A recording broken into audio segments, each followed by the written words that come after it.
The following is a fictional story of events that may happen in the near future. 8 a.m. New York Stock Exchange. It's a cold, breezy day on Wall Street as markets await the Federal Reserve's announcement for QE4. Futures are up significantly. The Dow Jones just breached its 2008 high of 14,164.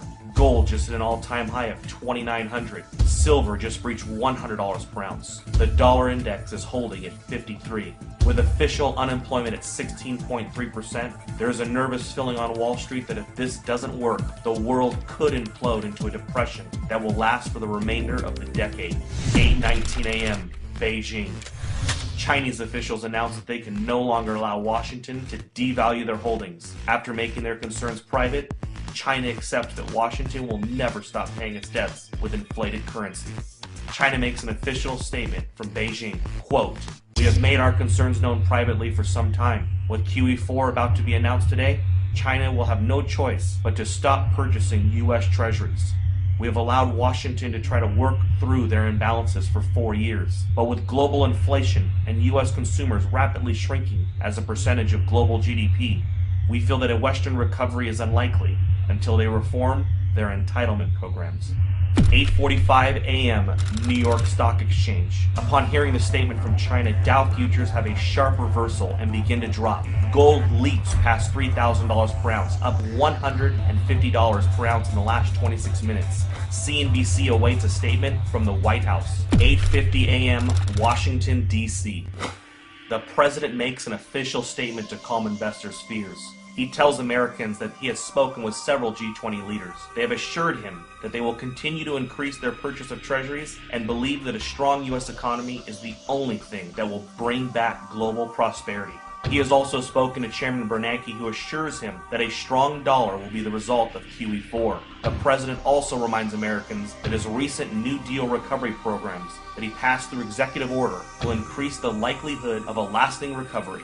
He also notes that Beijing, since 2009, has slowly been reducing their holdings, so the impact will be minimal. 9:51 a.m. New York.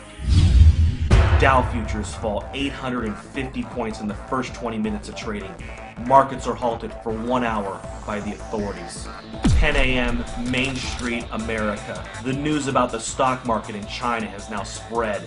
A panic begins to set in and unprepared Americans rush to the grocery store. In an attempt to purchase food and water, Americans that didn't know what was going on are alerted by all of the news stories and panic buying. Within 50 minutes, there is a nationwide rush to the stores. Empty store shelves in America become a reality. 10:52 a.m. New York. Markets reopen and the Dow Jones resumes its collapse. Investors around the world join the sell-off in bonds and stocks and begin to purchase commodities. Unlike the panic of 2008, this time commodities are seen as the only safe haven from a dollar crisis.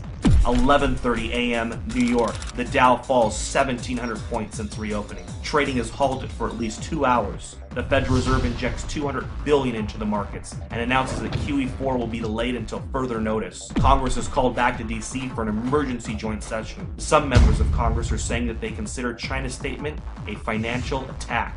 12 p.m. Main Street, America. Several cities begin to see civil unrest after grocery stores are forced to close. Traffic in the streets and violence break out. The president puts the National Guard on alert for a possible deployment onto U.S. streets if things don't get under control soon. Several news agencies are reporting injuries at grocery chains and call for the authorities to do something before it gets worse. 12:15 p.m. Toronto, Canada.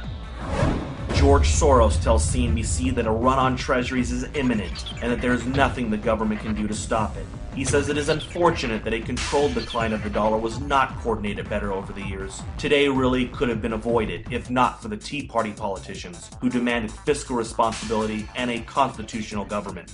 3 p.m. Gold closes at $11.53 for the day at $4,053 per ounce. Silver closes at $173 per ounce.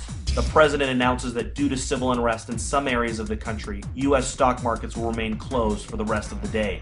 With the exception of mining and other inflation-related stocks, the majority of U.S. stocks are down significantly due to the sell-off and flight to safety in commodities. The Federal Reserve announces that it will begin to purchase U.S. treasuries and stocks in order to stabilize the markets. But this only feeds investors' fears of a full-blown treasury run and collapse of the dollar. 6 p.m. Asia. Asian markets begin a massive sell-off. Dollar collapse rumors begin to take hold of the markets. CNBC Asia looks into a possible COMEX default and complete breakdown in the U.S. economy. Gold spikes in Asia, up 1750 in the first complete hour of trading. Gold is now at 5803. 7 p.m. Gold and silver bullion dealers across the world have suspended all sales due to no inventory. A COMEX default is now expected. Several central bank representatives propose a freeze on currency markets and a fixed devaluation of the US dollar in order to calm investors. 7:30 p.m. the United States. The sun sets on America. In the last 12 hours, the world has changed. Americans are glued to their televisions, taking a crash course on a debauched currency. Smoke from fires in the cities have put a dark cloud over the nation. 7:45, the Federal Reserve. The Federal Reserve announces it will inject $1.5 trillion into the markets in order to stop any further decline in stocks. 7:55 p.m., OPEC.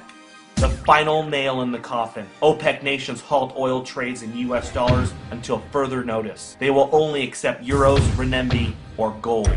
7:59 p.m. The Federal Reserve's announcement to inject $1.5 trillion into the markets causes a sharp reversal in overseas markets. Stocks begin to rally even as Main Street melts down. 8 p.m. Manhattan. Gerard Adams, president of the National Inflation Association, sends out an urgent email alert. In it, he informs members that it is with great sadness that the time to warn and prepare Americans for hyperinflation has ended.